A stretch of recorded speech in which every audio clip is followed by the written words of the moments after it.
इस बात को महसूस नहीं कर रहे हैं कि हमारी सरकार है। विधायक जब मंत्री से मिलकर के जाता है और बाहर जा कर के विधायक कह रहा है कि हमारी कोई सुनवाई नहीं होती, हमारे कहने से कोई काम नहीं होते, और मंत्रियों के भी हालात ये हैं, आप लोगों ने देखे हैं कि किस तरह से मंत्री, बिजली मंत्री कह रहे हैं कि भाई विकास के कोई काम से कोई चुनाव थोड़ी जीतता है, ये बिजली मंत्री है वो कह रहे हैं। गृह राज्य मंत्री शराब के ठेकेदार के साथ बातचीत, अभी तक पता ही नहीं है कि वो मंत्री है या नहीं है।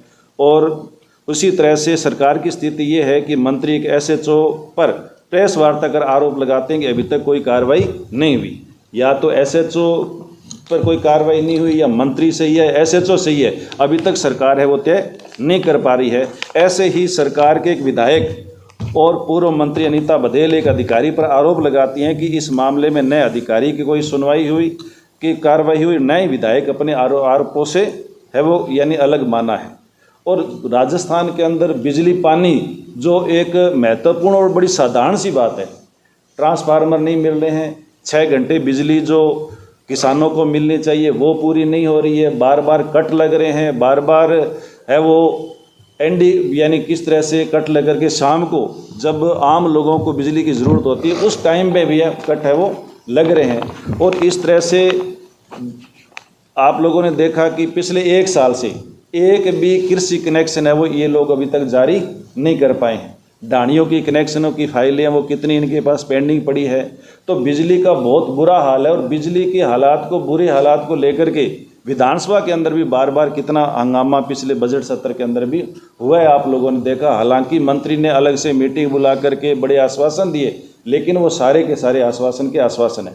पानी की हालात भी, जेजेएम योजना है उसका पूरा का पूरा सत्यानाश हुआ पड़ा है, ठेकेदारों को पेमेंट नहीं मिल रहा है। और सारे के सारे ठेकेदार सिर्फ इसलिए काम नहीं कर रहे हैं कि उनकी पेमेंट नहीं आ रही। जो कर्मचारी हैं वो इसलिए, पानी के कर्मचारी हैं वो इसलिए काम नहीं कर रहे हैं कि उनको 4,000, 5,000, 7,000 जो पैसा मिल रहा है वो उनको नहीं मिल रहा है। राइजिंग राजस्थान के नाम से जो इन्वेंट करवाया गया, इसमें 35 लाख करोड़ रुपए के MOU ना बताया गया, लेकिन आंकड़ा वैसा ही है जैसा कोविड लॉकडाउन के अंदर मोदी जी ने 20 लाख करोड़ रुपए का पैकेज जारी करने का काम है वो किया था। सरकार ने तो MOU की जानकारी सार्वजनिक नहीं की, परंतु सामने ऐसा आया है कि कलेक्टर ऑफिस, उद्योग विभाग से फ़ोन व व्यवसायियों से जो काम हो चुके हैं या पहले से चल रहे हैं उनके MOU करने के लिए कहा गया है। किसी ने तो कॉलेज की गेट लगाने का MOU किया है, किसी ने पौधारोपण करने का MOU किया है। तो इस तरह से जो रिफाइनरी का काम 31 दिसंबर 2024 तक पूरा हो जाना चाहिए था, वो मार्च तक अभी तक पूरा है वो नहीं कर पा रहे। राज्य के अंदर आर्थिक हालात इतने बिगड़े हुए हैं कि 22,000 करोड़ रुपए का कर्जा है वो और बढ़ गया है। आज राजस्थान पर लगभग 6,08,813 करोड़ रुपए का कर्ज हो गया है। और इसी तरह से राजकोषीय जो घाटा है वो 20,562 करोड़ रुपए हो गया है। एकदम जो आर्थिक प्रबंधन है वो पूरी तरह से गड़बड़ाया हुआ है। 2008 से 13 तक गहलोत साहब की सरकार थी, तब राजस्थान पर केवल 101.50 लाख करोड़ रुपए का कर्ज था, परंतु भारतीय जनता पार्टी ने 2013 से 18 तक इसे दुगना यानी 3.11 लाख करोड़ रुपए कर दिया। और अब इन 5 सालों के अंदर लगता है कि फिर वो दुगना होने वाला है।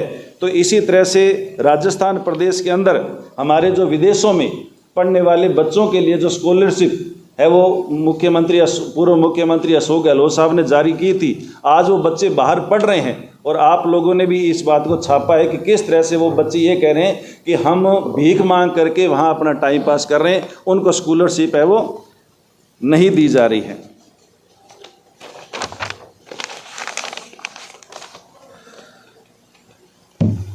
इसी तरह से सरकार हर बात को लेकर के हल निकालने के लिए सरकार कोई कमेटी बनाती है।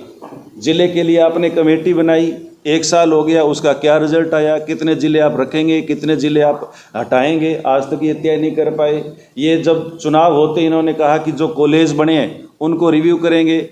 राजस्थान के अंदर अशोक गहलोत साहब ने सबसे ज़्यादा कॉलेज 303 कॉलेज खोलने का काम किया। अब आप रिव्यू करेंगे, लेकिन आज तक आप नहीं बता पाए कि किन कॉलेजों को आप रखेंगे, किन को आप हटाएंगे। Mahatma Gandhi English medium school जो उस समय मुख्यमंत्री अशोक गहलोत साहब ने बनाए और तत्कालीन जो शिक्षा मंत्री थे श्री गोविंद सिंह डोटासरा जी, उनका ड्रीम प्रोजेक्ट था। और वास्तव में महात्मा गांधी स्कूल इस तरह के साबित हुए आज राजस्थान के अंदर कि गरीब से गरीब परिवार का बच्चा भी इंग्लिश मीडियम स्कूल में पढ़ने का सपना देख सकता है। लेकिन उनको लेकर के भी इन्होंने कहा कि हम इसको रिव्यू करेंगे, आज तक उनकी भर्ती नहीं निकाल करके उन्होंने किया। तो इस तरह से रिव्यू के नाम पर है वो पूरा 1 साल इन लोगों ने निकाला है। अभी चुनाव प्रजातंत्र का सिस्टम है, प्रजातंत्र के अंदर हर व्यक्ति चाहता है कि चुनाव हो, हमें अपना जनप्रतिनिधि चुनने का मौका मिले। नगर पालिकाओं के चुनाव ड्यू हो गए, अभी पंचायतों के चुनाव के बारे में भी अभी तक ये कोई 3 जनवरी को ग्राम पंचायतों के सरपंचों के चुनाव कुछ ड्यू हो रहे हैं, उसके बाद 15 मार्च को कुछ सरपंचों के चुनाव है वो ड्यू हो रहे हैं। तो आज तक इनके पास चुनाव करवाने के लिए कोई भी प्लानिंग आज तक इनके पास नहीं है। तो ये लोकतंत्र पर एक बहुत बड़ा प्रहार है। चुनाव से इन लोगों का विश्वास उठ चुका है और ये चुनाव नहीं करवा करके प्रशासक नियुक्त करके ये डायरेक्ट अपना यानी सरकार अपना सिस्टम है वो चलाना चाहता है, ताकि प्रजातंत्र का सिस्टम ही सारा खराब हो। जो योजनाएं थी, आज फ्री दवाई की योजना की शुरुआत किसने की? अशोक गहलोत साहब ने। जांचों की फ्री शुरुआत किसने की? अशोक गहलोत साहब ने। उसको बढ़ा करके 5 लाख तक का बीमा किसने किया? अशोक गहलोत साहब ने। 5 लाख से बढ़ा करके 10 लाख किसने किया? अशोक गहलोत साहब ने। और 10 लाख से बढ़ा करके चिरंजीवी योजना 25 लाख किसने किया? अशोक गहलोत साहब ने।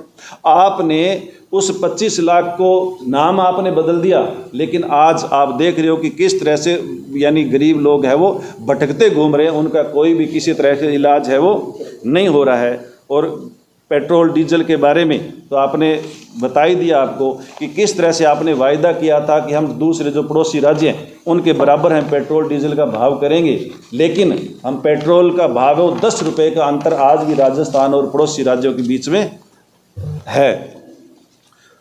कानून व्यवस्था जो है राजस्थान के अंदर पूरी तरह से बिगड़ी हुई है। हनुमानगढ़ के अंदर भी 28 दिन तक एक बच्ची को किस तरह से यानी बच्चियों को किस तरह से किडनैप करके रखा गया। इसी तरह से सूरतगढ़ के अंदर 3 वर्ष की बच्ची के साथ बलात्कार हुआ। जैसलमेर के अंदर 8 वर्ष की बच्ची के साथ बलात्कार हुआ। तो इस तरह की जो कानून व्यवस्था है पूरे राजस्थान के अंदर बिगड़ी हुई है। व्यवस्था नामी कोई चीज़ नहीं है। आर्थिक ढांचा पूरी तरह से बिगड़ा हुआ है। हमारे MLA लेड के जो पैसे हैं उनकी FS जारी हुए 1.5 महीना हो गया, लेकिन आज तक हमारे वो काम के लिए पैसे लिए लोग जारी नहीं कर पाए। FS जारी होने के बाद 1 या 2 दिन के अंदर अंदर यानी सरपंच के पंचायत जो भी कार्यकारी एजेंसी है उसके खाते में पैसा आना चाहिए, लेकिन 1-1 महीना होने के बाद भी वो पैसा नहीं आया।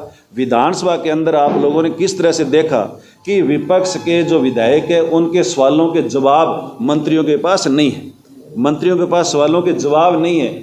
जब हम लोग सवाल करते हैं तो वो लोग बगले जागने लगते हैं, स्पष्ट जवाब है वो नहीं दे पाते, तैयारी करके मंत्री है वो नहीं आते। पूरी तरह से जब घिर चुके विधानसभा के अंदर तो इन्होंने कितना पूरा जो चलाना चाहिए था वो नहीं चलाया। अब लगभग 6 महीने हो गए, विधानसभा चलनी चाहिए 6 महीने से पहले तो जब 6 महीने पूरे होंगे तब भी ये चलाएंगे, उससे पहले ये चलाने वाले विधानसभा नहीं है, क्योंकि विधानसभा के अंदर कहने के लिए इनके पास कुछ है नहीं। विपक्ष के सवालों के जवाब देने के लिए इनके पास कुछ है नहीं। तो इस तरह से हमारा ये कहना है कि 1 साल का जो भारतीय जनता पार्टी की जो सरकार है, पर्ची की जो सरकार है, जो पर्ची के माध्यम से बनी है, वो पूरी तरह से फेल है किसी भी तरह से। और ये बात हमें नहीं, उनके विधायक उनके मंत्री कह रहे हैं, और राजस्थान का मतदाता अपने आप को ठगा हुआ सा महसूस सिर्फ 1 साल में कर रहा है। जो वायदे जो संकल्प बड़े बड़े भाषण दे करके इन्होंने किए थे वो उन किसी भी संकल्प पर किसी भी वायदे पर पूरी तरह से खरे नहीं उतरे। धन्यवाद।